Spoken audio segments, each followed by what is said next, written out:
I'm talking about that group text I'm talking about. Yeah. Oh. And I'm like, God, Well, like, family I just thing. don't have any Yeah. any need to talk with these people. I'm not. So you have to get over here. All right. I do. And I have to start the timer too. So, this took way too long. You know, To set up all these, now we have an extra light. There's Yeah, an I extra know. light tonight.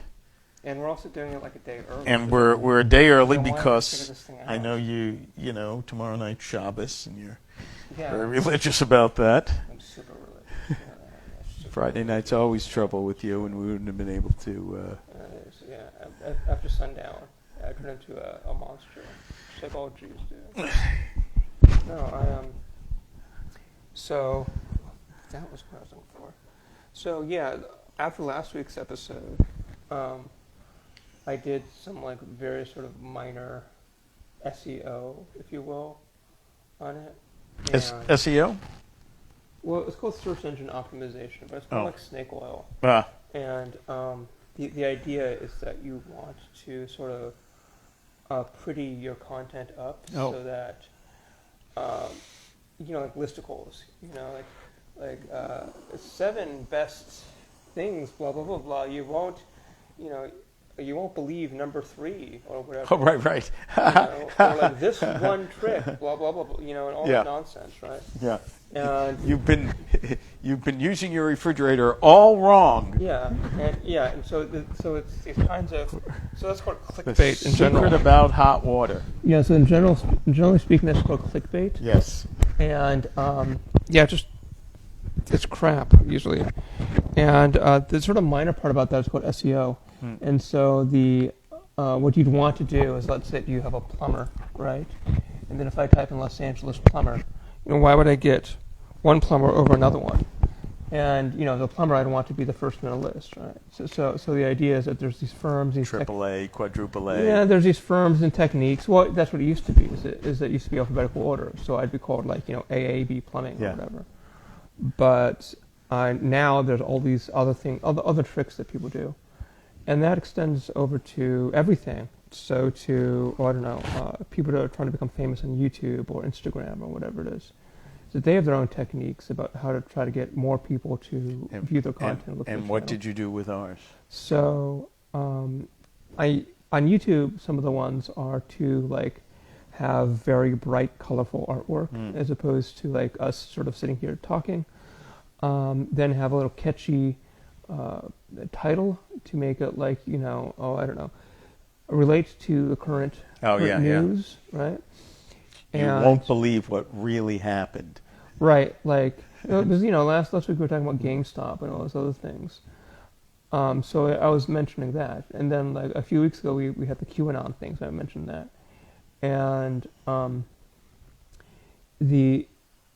I do know how to do that really well. How to really sort of optimize, do the marketing, viewership. But I view it as fundamentally dishonest most of the time, because I would like to think that that's how you get the best porn, though.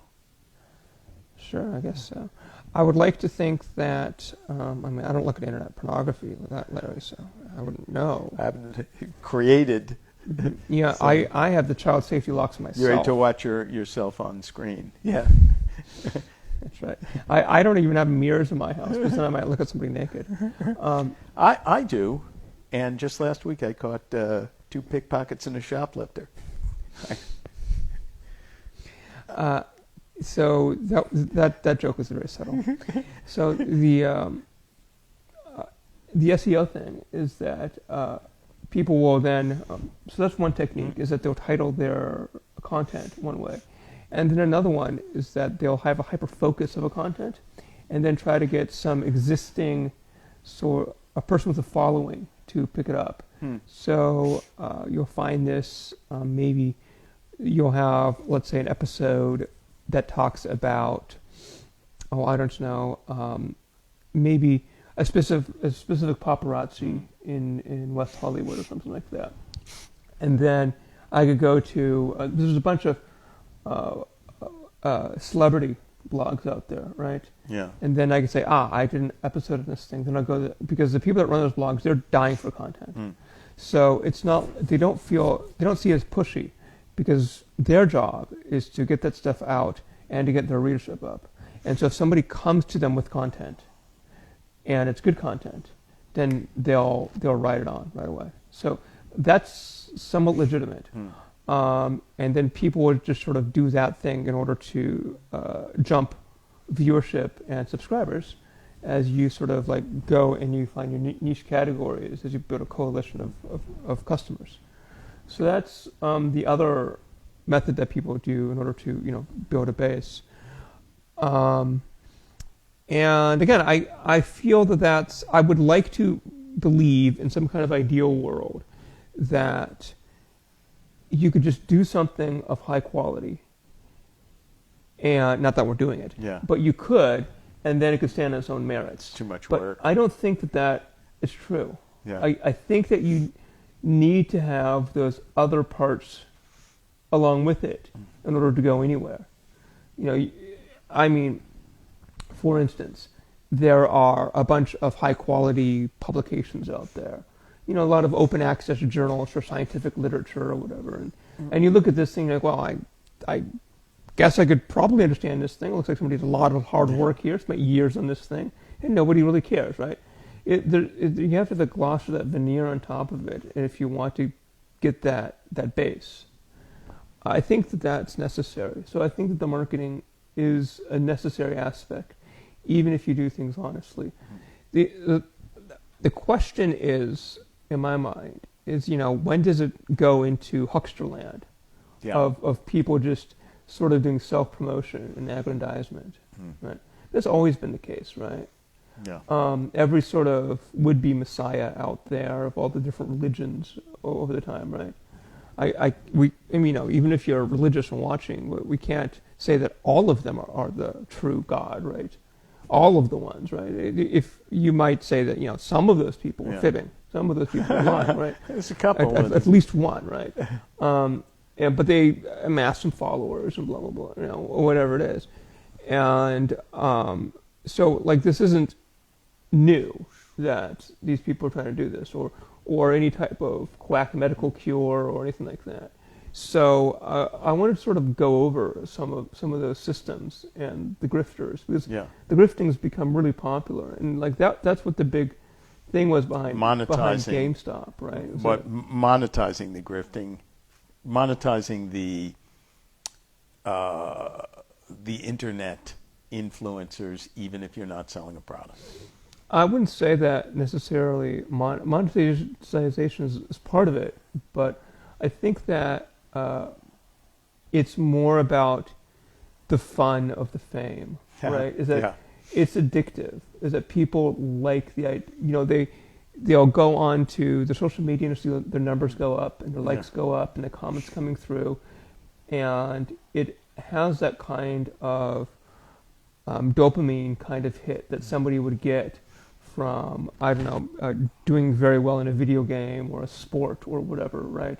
It's this notion of success, because they just decided to define it that way. And turning that into a paid career is, sure. I mean, that's part of it. But I think that some people are just like, I don't think Elon Musk, tweets for money. Yeah. Right? Or Bill Gates or something. I think that they just, but like if Bill Gates only had 10 followers, I think he'd be really bummed. Well, right? Bill Gates maybe, but I wonder if Elon Musk would be a billionaire if he didn't have social media. Well, yeah, but that's not what we're talking about. I know, but I wonder if he would. I wonder if he I know he wants the adoration. I was just using it as an example. Yeah, but I wonder if he would. It's just, but people like the old-fashioned kind of, you're talking about the old-fashioned, you're segueing into the old-fashioned hucksters. Yeah. It's because I think that it's sort of changed throughout the years. In really, I'm going to start it in around the 1970s or so, and I'm going to put them into sort of two categories. And I think that we can sort of block out this into maybe 4 different time periods, if you will. So we have the 70s and 80s, which I'm going to categorize as one. Then we have the 90s. Then we have the knots, and then everything that picked up, let's say, post YouTube. Yeah. There. So with the 70s and 80s, you had very dangerous hucksters. You had people like Charles Manson and Jim Jones, ones that would end up in death. And they amassed lots of followings and cult leaderships. And not only that, but you had Jim Baker, right? That was the 80s. The 80s, right? And he was a fraudster Christian guy that just took all of the money that was supposed to go to the poor Africans and bought jet planes with it and stuff. He ended up there were a bunch in that era, a bunch of huckster evangelicals. He and who was the other? There was another Jim, another James. The interesting thing is that it's not like he doesn't believe that Christianity is fake. He's back out there. I believe that he was selling COVID cures. Right, and he's all in. He's genuine about it, but he just wanted to make money on top of it. Yeah. Right. And he had all these mansions and stuff, and he never gave the money to the right. To it was all about him, of course. Yeah. Jimmy Swaggart, that was the other one that was discredited in the 80s. Did you know he shared a jail cell with Lyndon LaRouche? Did he really? Oh, that's a good match. Yeah, and he wrote an autobiography, and he had a chapter on Lyndon LaRouche. Lyndon LaRouche goes back even further than the 70s. He may go back to the 60s. I read most of Jim Baker's autobiography, and he did not profane or swear except when he was talking about Lyndon LaRouche, which made him, batshit crazy. Oh, really? He literally did use that word? He was just talking about how nutty he was. He was completely. He used to sue everyone. He was just.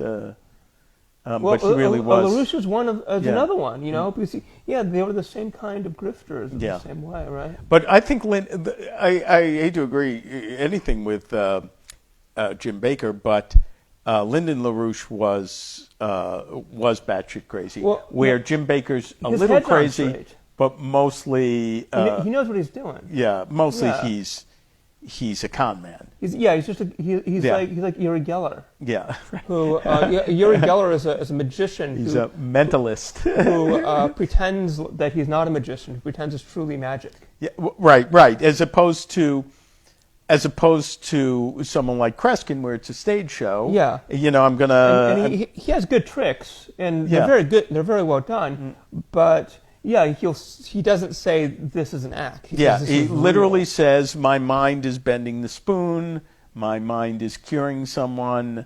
I can read your mind." And where Kreskin, you buy a ticket and you go in and you see him in Las Vegas. Who is that bearded queer magician that died recently? What's his name?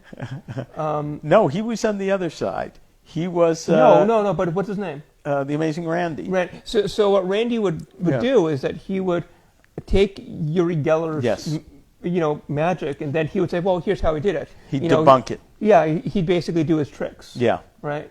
And then show them the mechanism behind them. And some of them were very simple, you didn't think about it because you were distracted or paying attention to something else. Some of them were as simple as, I'm going to show you two identical spoons, I'm going to bend one with my mind.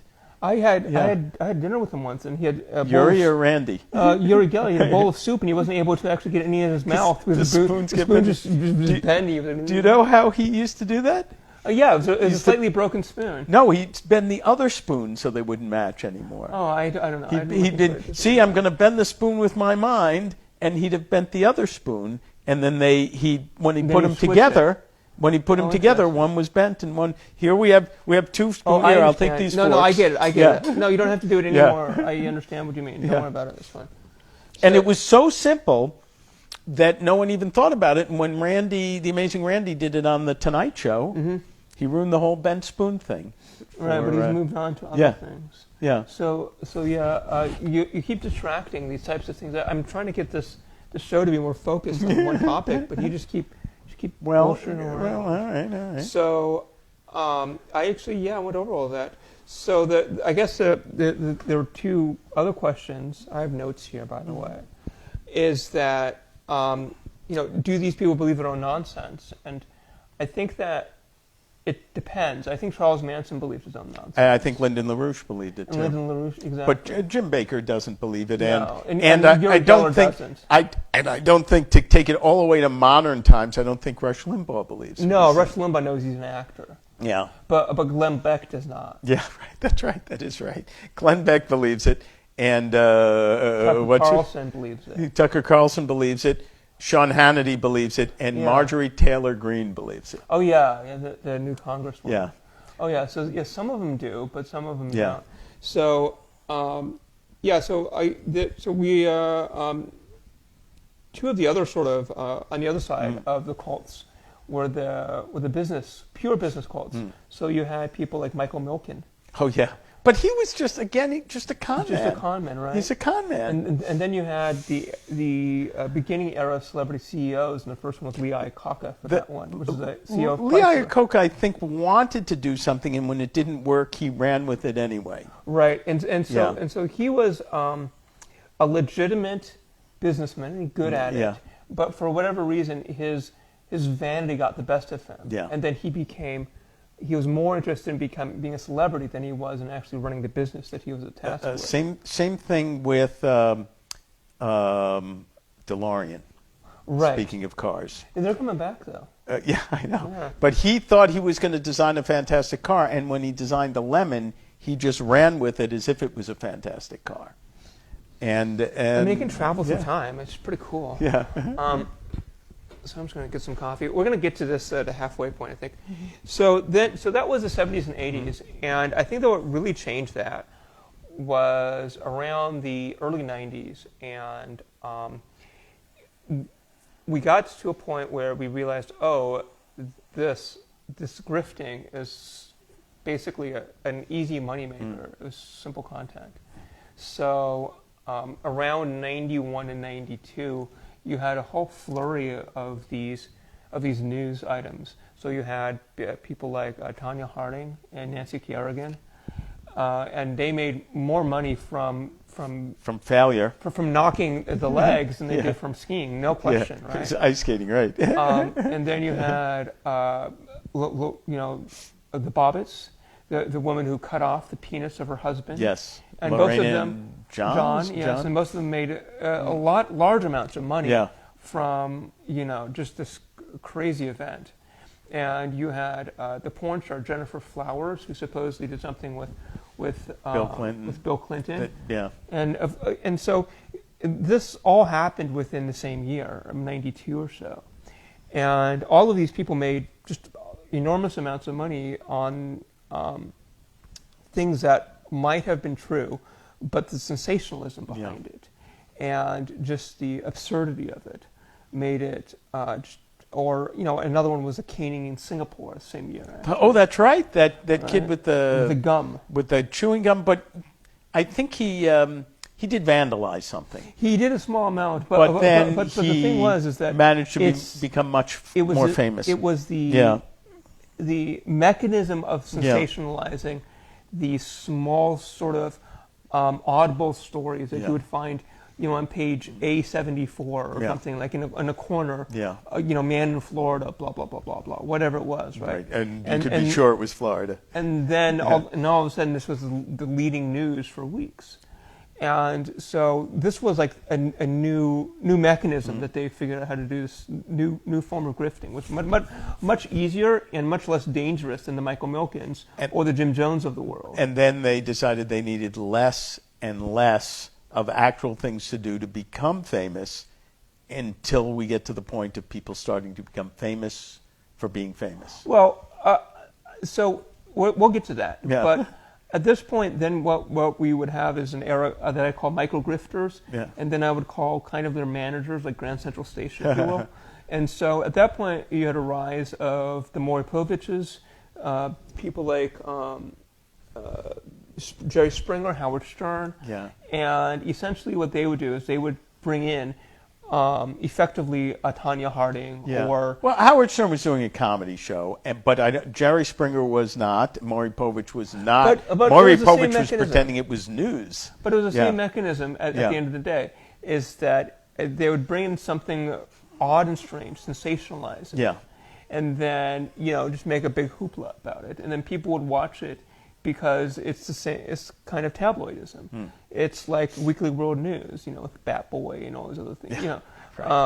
It's no longer around, but it was like the Onion. Is it not? No, it's been gone for a while. Oh. But Weekly World News, basically, what they would do is the customers would send them the stories, and then they would publish it without any verification process whatsoever. They just publish whatever is most sensationalized, and then they'd make it this tabloid. And everybody knew that when you opened it up, nothing in it was real, but it was the funniest thing that you've ever seen before.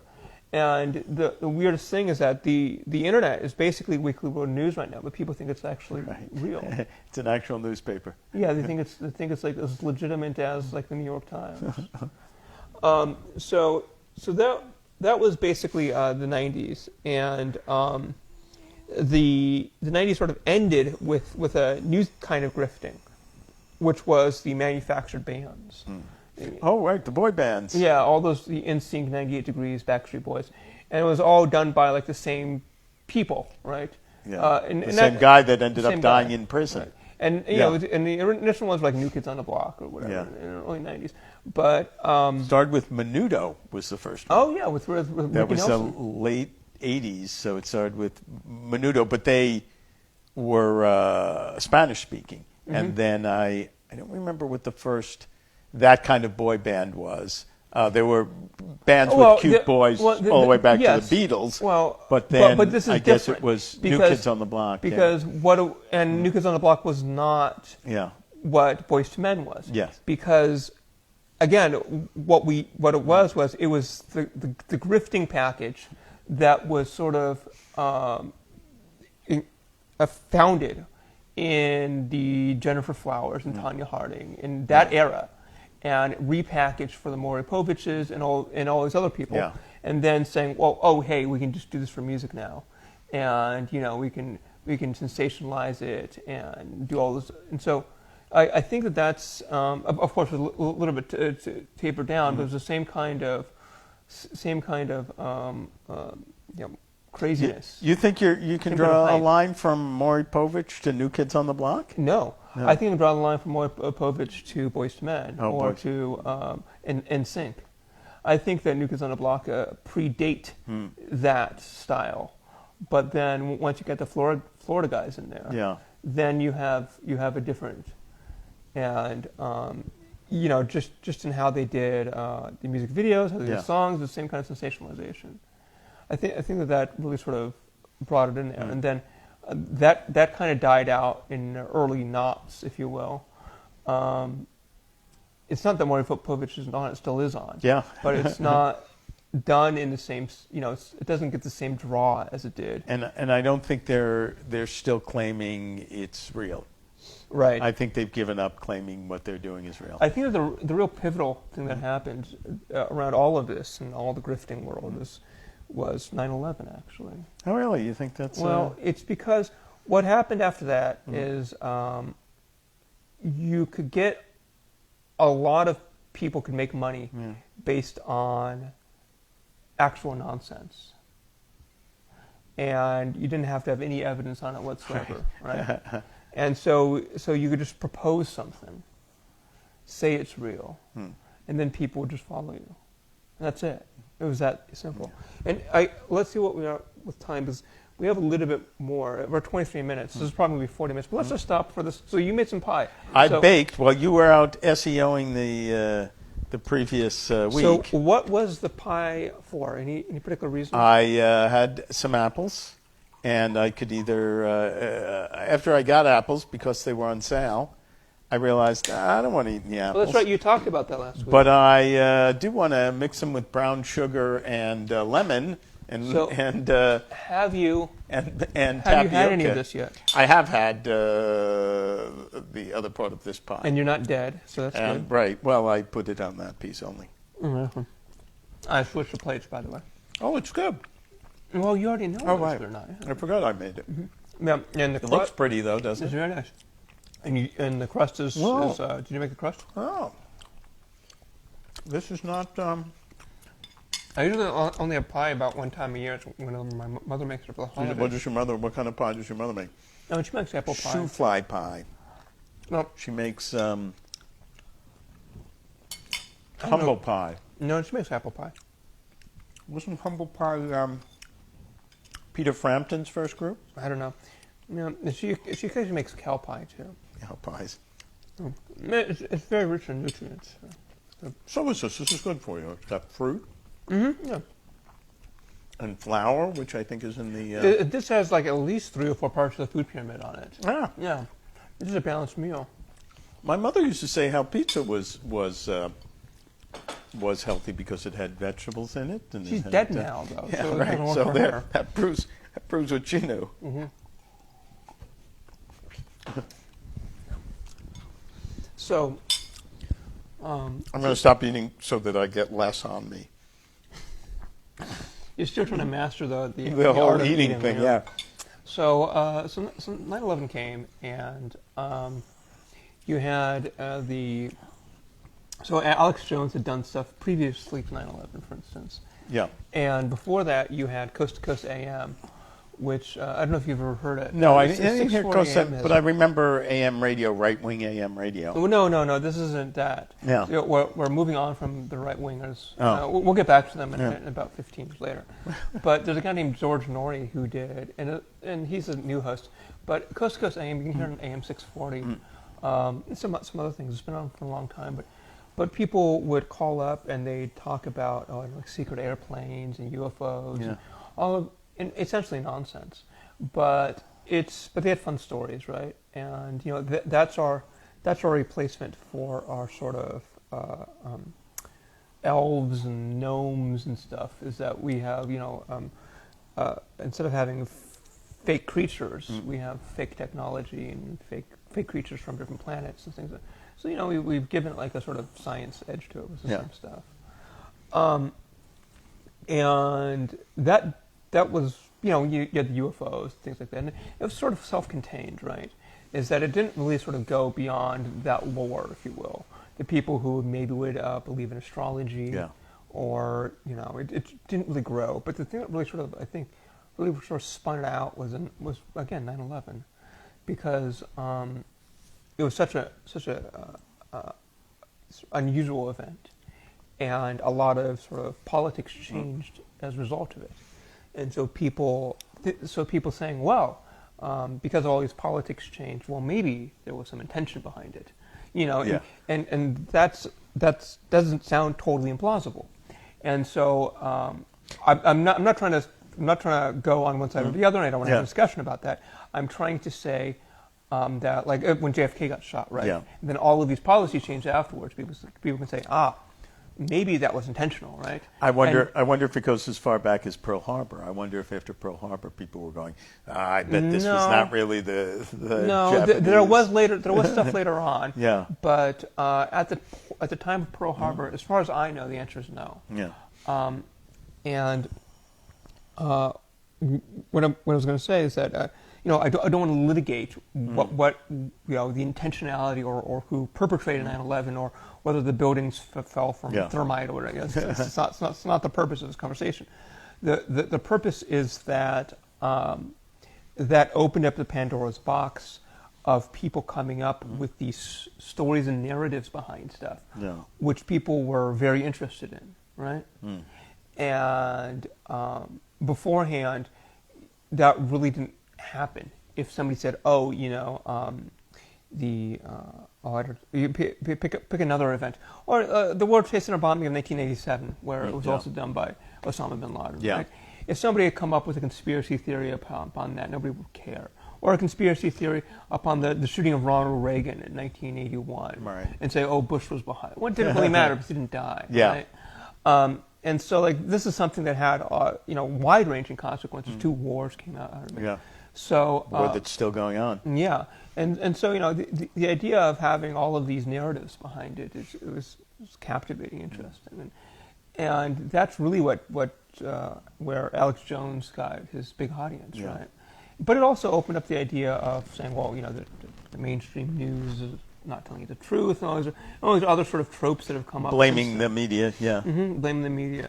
And then the second event that really sort of hit that off was the financial crash of 2008. Right. Is that because beforehand people would say, well, you could do that, but these people are experts, and experts know better than you. And then we say, oh, and experts are also running the economy. Yeah. And then the stock market crashed, and everybody loses their house. And then right. So much for these experts. And banks had to be bailed out for trillions of dollars. And so, right, and that makes it look like that, there's this master cabal that's running behind. Yeah. So whether it's true or not, it doesn't really matter the optics of it or what matter here. And so in 2009, what you have is they had this thing called 9/11, and who knows, it could have been the Jews behind it. I'm just making it up, right? I certainly have heard that. And then you had this thing in 2008, and obviously the experts don't know what they're talking about. Well, I'm on my own now. Well, also what happened is no one ever got blamed for 2008. At least there was someone to point to for 9/11, Osama bin Laden. 2008, no one got charged or blamed. There was no narrative structure. Yeah. That sort of no one went to jail or got charged or had to answer for it. It was just sort of like swept underneath the rug. Yes. So then 2009 and 10 come around. And at that point, then we had YouTube, where people can now just do exactly what I'm doing right now, and turn on this camera, and then with some GarageBand, whatever, iMovie, right? Yeah. On the Mac, and then just sort of edit these things in, and then come up with whatever you want. The Earth is flat, whatever it happens to be, and you have a number of people that have these two large grievances of saying, well, why has everything changed after 9/11, and why didn't these experts know about the economy? And they don't have answers. And then these people say, well, it's blah blah blah blah blah, and they give some type of answer behind it. And so I guess that brings us forward to the modern grifters of what we're seeing right now. And so you have, I broke it down into basically 5 different groups. So the first of all, I will say that we have our YouTube celebrities. And some of them are just for children, right? Where they just do broadcasting. But then other ones, they'll just do a talking head where they just talk about nonsense. And these like people... Like this? What? Like this? Well, kind of. But they used to monetize that. And YouTube has really sort of clamped down on that.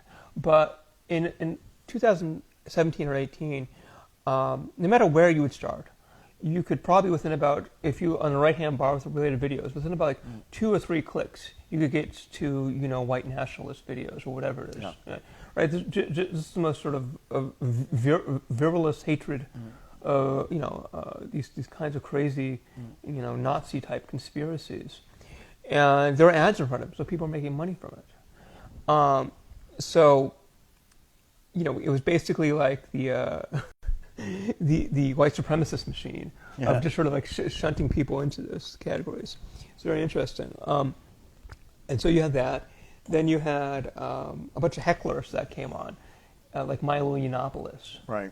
And he basically did the same thing that, again, the Tanya Hardings and the Jennifer Flowers did. But he really started with nothing. He just started by being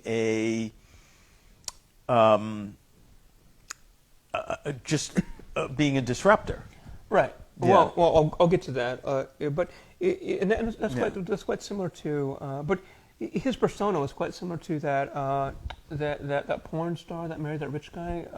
Anna Nicole Smith. Anna Nicole Smith, right? Well, Anna Nicole Smith, people I think that met her kind of liked her. Well, yeah. And I don't think anyone ever liked Milo. Well, Anna Nicole Smith was also a genuine person. Right. But as far as her technique goes and how she looked for fame, with that type of sensationalization and trying to be this heckler persona. I think that's where the Milo came in, and he was always sort of loud and audacious, And yeah, eventually got deplatformed. And then once they said, well, you can't make money at this, he just went away. Right. And he got deplatformed for doing the only thing he ever said that I thought was funny. No, that's not what I'm talking about. Yeah. No, that was when the conservatives didn't like him anymore. Yeah. But there was other steps beyond that by a couple years, wherein YouTube banned his accounts and Twitter banned him and blah blah blah, and then PayPal suspended him. You know what I'm saying? Yeah. Is that he did a number of sort of riling of the troops, kind of, really sort of hateful things. So that happened, and then there's also these fraudsters, and it's what you were talking about beforehand with the people going sort of just theatrics, right? Yeah.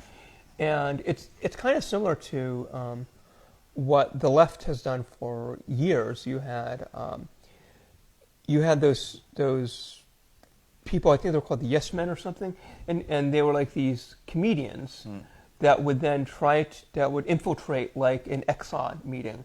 And then pretend that they were the Exxon people. Oh, I hadn't heard about this. Oh, you haven't heard? Oh, this was so that's great. good. And then they'd like put out fake press releases where they'd say stuff like, we did all this climate change, it's terrible, and we're actually going to give like $1 billion to all the native indigenous people, and like all this nonsense stuff. And then a bunch of news people would run it, and then Exxon would have to come out and say, actually, that wasn't us, we're not going to do that at all, and make them look exceptionally bad. And so... Internet dirty tricksters. Yeah, and that was fun because everybody saw it and they knew it was fun. The problem on the right is that they'll do it and then they'll say that's real. Yeah. Right? Is that they don't seem to differentiate that. And so the big sort of name behind that is a guy named James O'Keefe. James O'Keefe, who right. edited Project Videotapes to try to So he knocked down something called Project Acorn. Yeah. By having these highly edited videotapes of Planned Parenthood, that tried to make it look like something happened that didn't, and if you have the permission to edit videotapes and you have enough video, I mean that's the premise of reality television, right? Which also does the same scam, where the show's created in the lab. It is, and so what they'll do is that they'll have these archetypes. Okay, we need to have a mean person. And then it turns out that everybody's actually quite nice. Yeah. But they'll have to make somebody look mean, right? Yeah. By slicing their videos in such a way and then putting in different context to make them look like they're a real bastard on the camera. Or taking a sentence from another scene and some of those people have sued the reality TV people. Yeah. IMTV saying like you really ruined my reputation because you made me look like I was a terrible human being. And I'm not. I'm actually quite nice. I didn't look into those. I think that some of those have been successful. I'm not too sure. The lawsuits? Yeah, I believe so. But there's another sort of James O'Keefe. There's another one called Laura Loomer. Oh, I don't. And she's the one that like handcuffed her self to Twitter because they banned her account for being a Nazi. Yeah. And then and instead of arresting her, which they wanted, they kind of left her. And left her handcuffed to the building. The funny thing is, that's a good idea. Is that there were double doors, and so people could walk in and walk out still. So she didn't block anybody from going into work at the time. It was just that she was trying to do a protest, and she had like a bullhorn, and she was doing all this crazy stuff. And people just ignored her. And she ended up handcuffing herself there for about 2 hours before she went away. This is to prove it doesn't work. It didn't work. I had never heard this. Oh yeah, no, I kind of remember how Twitter left someone that handcuffed themselves in the building, just left them there. She won the Republican primary for in Florida for one of the districts. Yeah, and then got like 40% of the vote or something. And so she could have been the second psycho to be in our Congress. Yeah, she could have been Marjorie Taylor Greene. Yeah. And I mean, this is just what she's done. The entire she's just been one grift after another. But at the end of the day, she's just a theater, like I was talking about with the other one. Is that it's just about news coverage. She's a theater nerd. She knows acting. James O'Keefe knows he's lying. Yeah. Like I don't like he has. But James O'Keefe, I think thinks that's going to work. And it usually does. She just wanted to get on the news. Yeah. She wasn't going to stop Twitter She from just wants the working. But I popularity. believe James O'Keefe thought, I'm going to put Planned Parenthood out of business. So Yeah. the other sort of modern grifters on top of this would be the QAnon, which is basically like an anonymous, you know, which is it's a very interesting one because whoever posts QAnon, whether it's a group or an individual or it's changed hands or whatever it is, it's that there is this kind of identity that it's almost like somebody who plays Santa Claus. You know what I mean? Yeah, where And everyone's playing Santa Claus. Well, Yeah. There's a lot of people playing Santa Claus. Well, what I mean by that is that you have some guy who normally is just a normal guy, whatever, but let's say he really loves children, you know, and I don't mean in a creepy way. I mean he just likes children. Yeah. Right? And then he goes, oh, I can play Santa at the mall, and then I'll have and when I put on this outfit, then all of a sudden children will come up and I'll be super popular just because I have the clothing on, right? And I think that QAnon is something like that. It's just this kind of disguise that people put on, and then they can post as such on 8kun or whatever the modern variation is, and and they play the role, and there's ways that they can sign in and stuff like that. But whoever's in control, and it's interesting because it's like just by being that character, that's where the enjoyment comes from, It's like when people play James Bond, right, or whoever it is.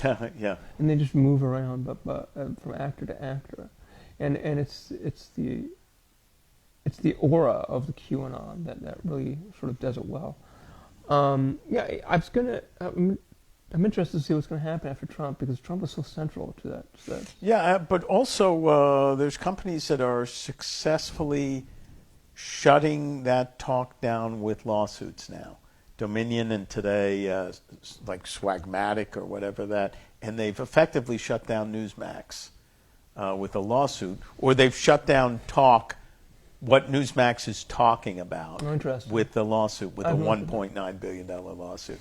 And Fox News has stopped a lot of their lies as well, and in fact debunked what they were doing on Fox News was doing stories debunking stories as if someone else had reported it, thinking this will stop the lawsuit. Well, we're debunking this, even though it was us that started the lie. Fox News, I think, at the end of the day, they have billions of dollars of investor money behind them, and so they have to worry about staying in business, right? Yeah. And so if they see this as a legal dead end, then they're going to... They've already backpedaled. Newsmax might go out of business because of this, because I don't think they have billions of dollars. No, they don't. It's and if they lose this suit, even the cost of fighting it may put them out of business. Probably not. But I mean, they could also move it to like the Philippines or whatever. But they can't broadcast.